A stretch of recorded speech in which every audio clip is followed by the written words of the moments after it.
था और हूँ मैं। Halo sobat, kita berjumpa lagi masih dengan Clip Story.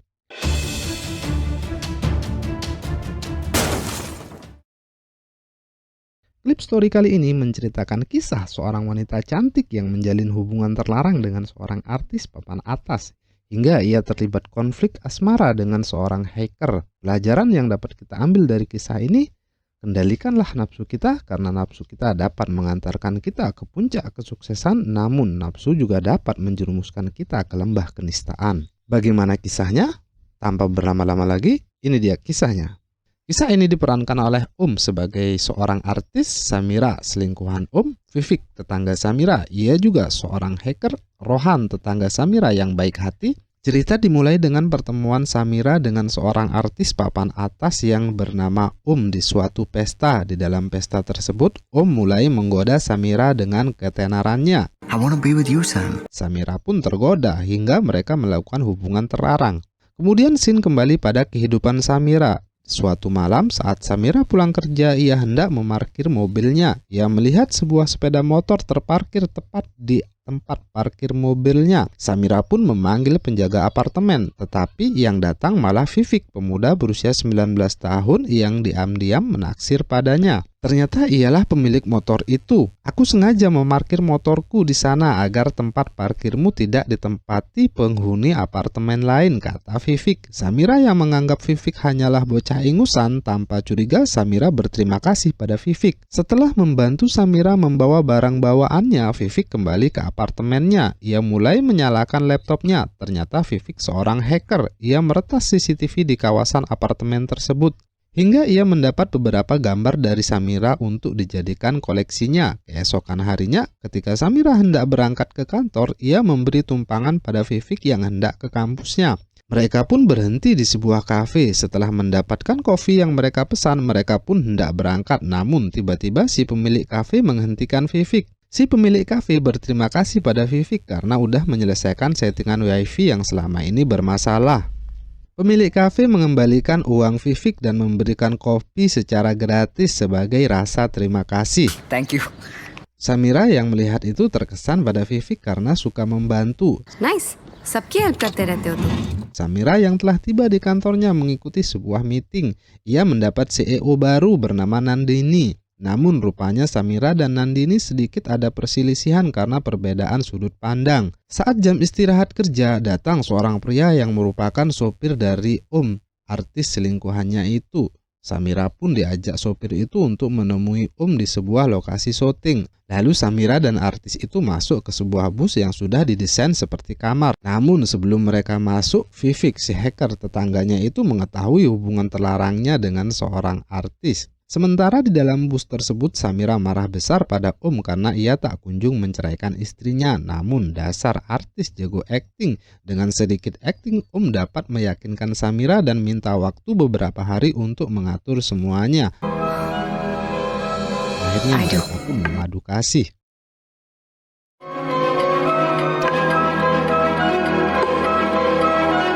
Setelah memadu kasih, Samira diantar pulang oleh Vivik tetangganya itu terus memantau dari jendela apartemennya. Tampaknya ia cemburu. Keesokan harinya, Vivik menghadiri perayaan ulang tahun Samira. Samira mendapat hadiah kado spesial yang mewah dari pacar artisnya. Namun ia belum puas. Samira menelpon Samira minta datang dan menemaninya di malam yang spesial ini. Menyetujui permintaan Samira. Samira kemudian menemui tamu undangan lainnya. Samira menerima beberapa kado dari temannya termasuk dari Rohan. Rohan merupakan tetangga Samira yang baik hati. Ia juga naksir pada Samira. Kini tiba saatnya Vivik memberi kado sebuah handphone yang dihasilkan dari memeras counter handphone. Samira terkejut menerima kado yang cukup mahal itu. Awalnya ia enggan menerimanya, namun Vivik terus memaksa. Akhirnya Samira menerima handphone itu. Acara ulang tahun pun berlangsung meriah. Samira yang masih berharap kedatangan pacarnya mulai cemas karena sang pujaan hati tak kunjung datang. Vivik yang mengetahui itu menyodorkan minuman pada Samira. Mereka pun minum hingga Samira mabuk berat. Semua tamu sudah mulai pulang, kini tinggal Vivek dan Samira. Vivek yang belum pulang karena ia beralasan membantu Samira bersih-bersih tempat yang berantakan setelah digunakan pesta. Namun tiba-tiba Samira menangis. Ia kecewa karena pacarnya tak datang sesuai dengan yang ia harapkan. Vivek menghampiri Samira bermaksud untuk menenangkannya. Namun tanpa disadari, Samira yang sedang kesepian mendaratkan ciuman di bibir Vivek. Bak mendapat durian runtuh, Vivek membalas ciuman Samira hingga adegan berakhir dengan adegan ranjang.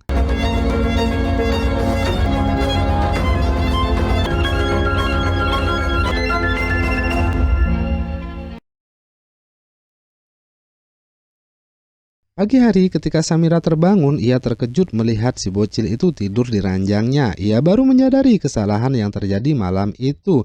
Hingga suara bel membangunkan Vivek. Samira menuju pintu. Ia terkejut melihat pacar artisnya itu. Ia tak membuka pintu. Vivek mencoba menenangkan Samira, namun Samira menyuruhnya pulang. Karena tidak dibukakan pintu, pacar artis Samira pun pulang. Samira kembali bekerja. Tepat pada waktu makan siang, Vivek yang merasa kini telah menjadi kekasih Samira, sok berlagak perhatian, ia mengantarkan makan siang untuk Samira. Saat menunggu Samira meeting, ia mendengar Samira dibentak-bentak oleh atasannya, yaitu Nandini, yang tak sepemikiran dengannya. Vivek yang mendengar itu terbakar emosi, namun ia masih bisa menahan diri. Tak lama kemudian, waktu istirahat pun tiba. Dengan gaya selengekan, Vivek masuk ke ruang kerja Samira dan menyuruh keluar semua teman-teman Samira. Tentu saja ini membuat Samira tidak nyaman. Samira menarik Vivek dan meminta Vivek segera pergi dari tempat kerjanya. Vivek membuktikan bahwa ia sangat cinta pada Samira. Ia mulai meretas data rahasia milik perusahaan Samira dengan maksud memberi pelajaran pada atasan Samira yang telah berani membentaknya.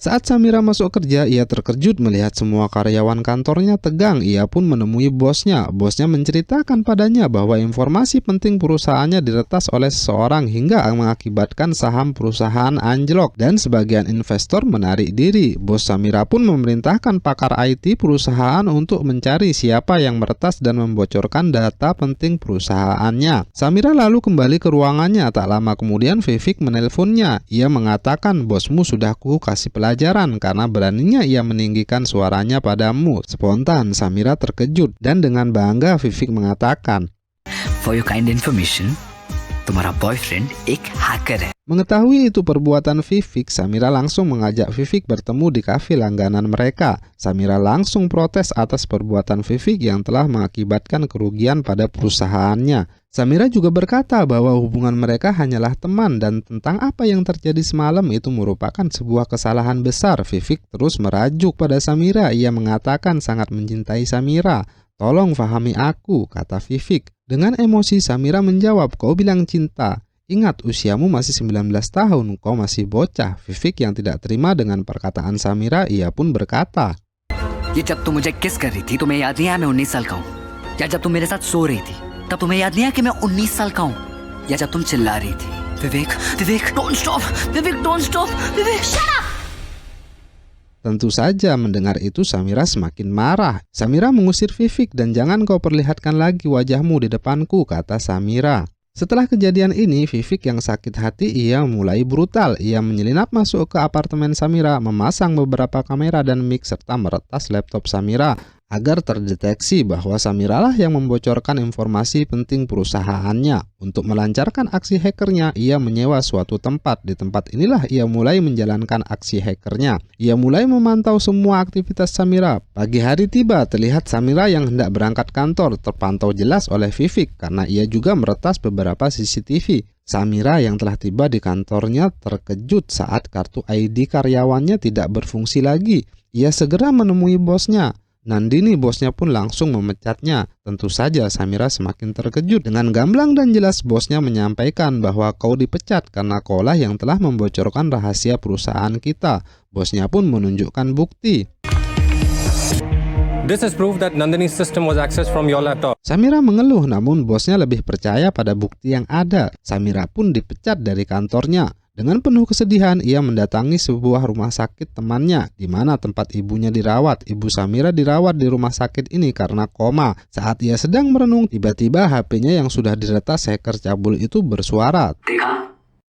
Terdengar suara Vivek memperingatkan Samira bahwa hal-hal yang buruk akan bisa terjadi lagi, segeralah kembali padaku. Samira kebingungan mematikan HP-nya yang sudah diretas, hingga dari paniknya ia membanting handphonenya.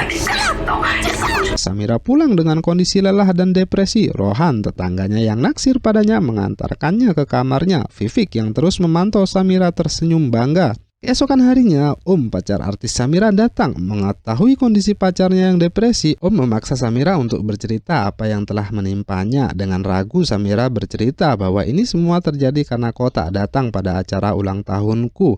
Hingga aku kesepian dan mabuk berat, dan tanpa kusadari aku melakukan hubungan terlarang dengan Vivek, kata Samira. Om yang merasa bersalah minta maaf pada Samira. Untuk membuat Samira lebih rileks, Om mengajak Samira ke gua. Mereka membooking sebuah hotel. Di sana mereka saling memadu kasih. Namun semua pergerakan Samira tak lepas dari pantauan Vivek yang sedang sakit hati. Vivek memulai aksinya kembali. Hingga saat Samira dan Om berada di bandara, Om segera diserbu wartawan. Wartawan itu mencerca Om dengan pertanyaan tentang perselingkuhannya dengan seorang wanita. Om yang takut ketenarannya jatuh, ia mulai mencampakkan Samira. Ia meninggalkan Samira sendiri di bandara. Dengan bajai, Samira menuju rumah sakit tempat ibunya dirawat. Setiba di sana, ia terkejut melihat siaran televisi. Siaran itu menyiarkan keterangan Om di depan awak media. Om tidak mengakui hubungannya dengan Samira, bahkan ia mengaku tidak mengenal Samira. Tentu saja, hal ini membuat Samira semakin sakit hati. Ia masuk ke ruangan tempat ibunya dirawat. Ternyata Vivek telah menunggunya di sana. Kembali ia mengingatkan Samira tentang semua yang telah menimpanya, termasuk bagaimana Om mencampakkannya. Namun kali ini Samira menantang si hacker tetangganya itu. Samira kembali ke apartemennya dengan bajai. Rohan, tetangganya yang naksir juga padanya, mengetahui Samira pulang dengan bajai. Ia pun menanyakan di mana mobil Samira. Dengan tegas Samira menjawab, aku jual karena setiap aku pulang susah mendapatkan parkir, dan aku putuskan mulai sekarang apapun yang membebaniku akan aku singkirkan, kata Samira. Dengan bantuan Rohan, Samira kembali ke rumah sakit karena keadaan ibunya memburuk. Ibu Samira pun meninggal. Samira ditemani Rohan mengkremasi ibunya. Di saat acara kremasi, Om datang menghampirinya, sedangkan Vivek mengawasi Samira dari kejauhan. Om si artis sialan itu mulai merayu Samira. Tak disangka Samira dengan berani mengatakan, आइंदा तुम मुझे दिखे ना, दोस्त की तरह, प्यार की तरह या स्टार की तरह, तुम मुझसे बुरा कोई नहीं होगा ओम. Now get the fuck out of my sight and out of my life. Dan Samira pun mengusir Om dari hidupnya. Dua beban hidupnya kini telah tersingkirkan. Kini tersisa si hacker cabul tetangganya itu. Langkah awal Samira melaporkan polisi tentang perbuatan Vivek. Vivek pun ditangkap polisi dan diinterogasi. मैंने कुछ भी नहीं किया. Kini Vivek terpojok. Namun tiba-tiba polisi itu meninggalkan Vivek ke toilet. Sadar situasinya terpojok, ia kebingungan. Namun ketika ia melihat handphone polisi yang menangani kasusnya sedang dicas, ia memanfaatkan keadaan itu. Dengan alasan minta air putih, ia menyingkirkan polisi yang sedang menjaganya. Dengan cepat ia meretas handphone polisi itu. Tak lama kemudian polisi itu pun datang. Kini kondisi terbalik. Polisi itu malah ketakutan karena Vivek mengetahui perselingkuhannya dengan seorang gadis. Dengan mengancam polisi itu, akhirnya Vivek pun dilepaskan. Samira dan Rohan heran dengan perubahan polisi itu. Tak lama kemudian Samira mendapat info Facebook Samira diretas. Rohan mengecek Facebook Samira, ternyata benar seseorang telah memposting hal yang merendahkan harga diri Samira. Ternyata bukan hanya Facebook saja yang diretas, Twitter dan Instagram pun diretas dengan postingan yang sama. Rohan yang melihat Samira tersiksa, ia tak mampu mengendalikan emosinya.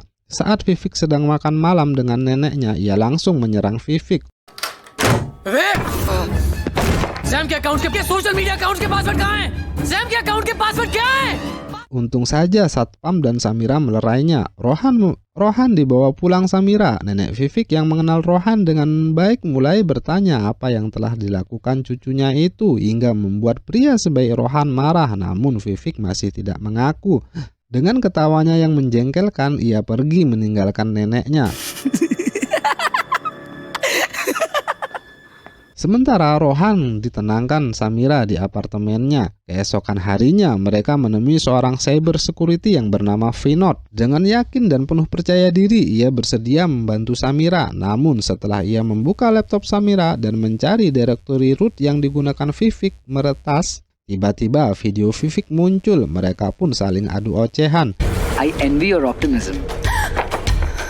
तुम्हें सच में ये लगता है कि ये MCA graduate MIT topper का घंटा कुछ उखाड़ सकता है? वैसे इसको साइबर सिक्योरिटी सब्जेक्ट में मार्क्स काफी कम आए। हाँ, रुक जा बेटा, तुझे अभी ढूंढ के निकालता हूँ, फिर देखते हैं कौन कितना पानी में। Namun ketika Vivek menyebutkan nomor rekeningnya, spontan cyber itu berdiri. Vivek mengancam bila cyber itu tidak menghentikan aksinya, setiap 2 menit isi rekeningnya akan terkuras.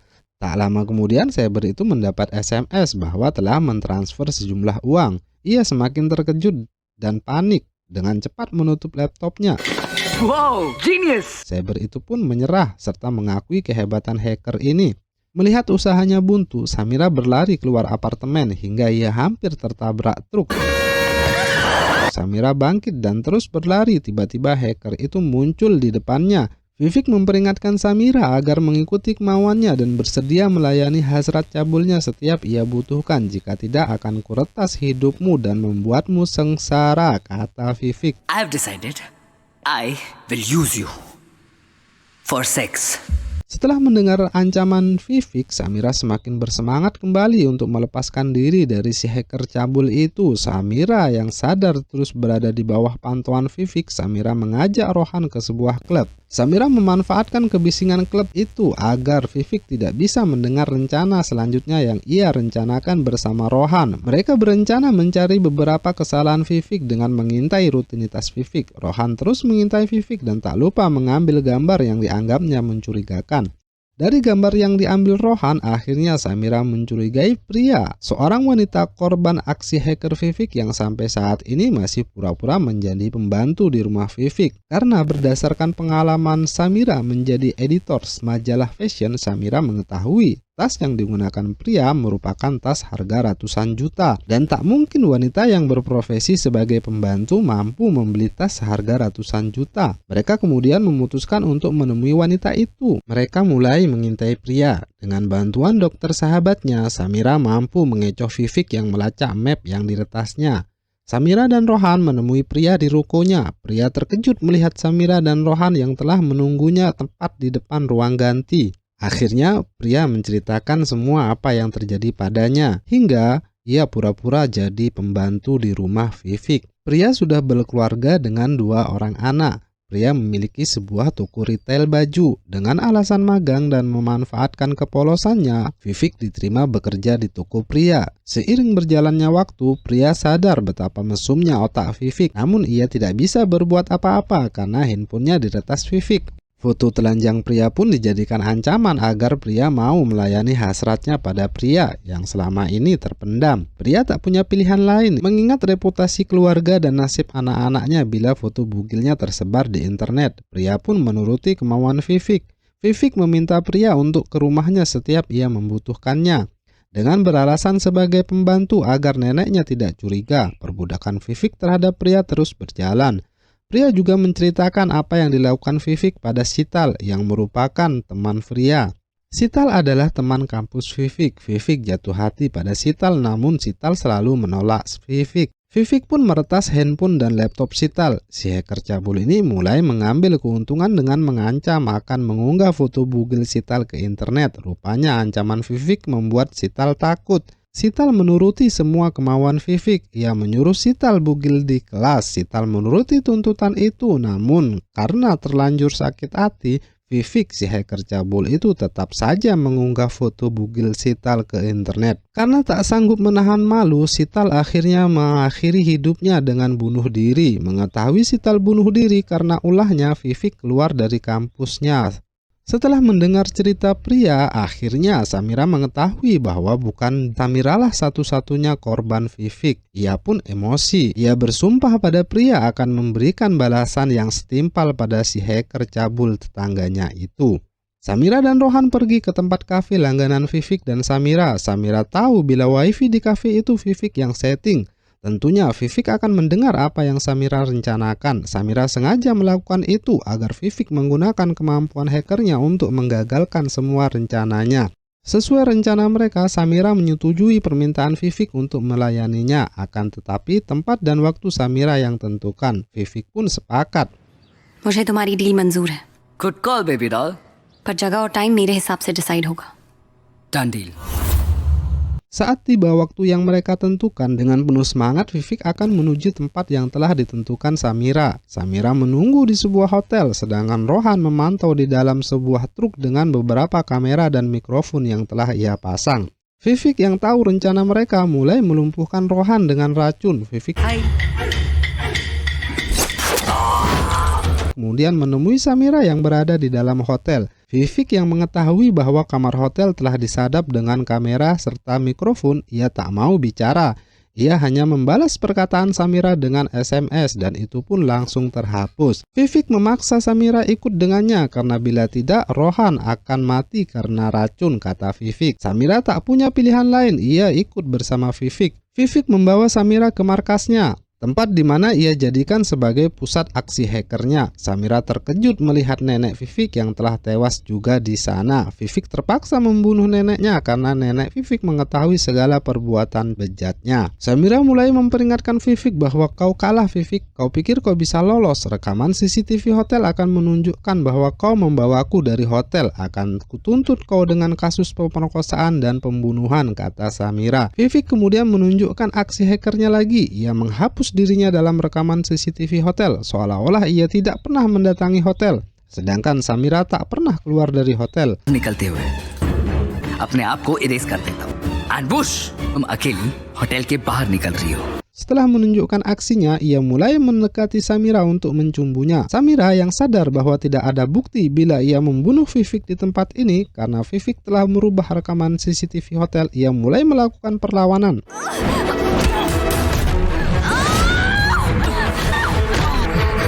Samira berhasil melumpuhkan Vivek. Samira terus menganiaya Vivek hingga tewas.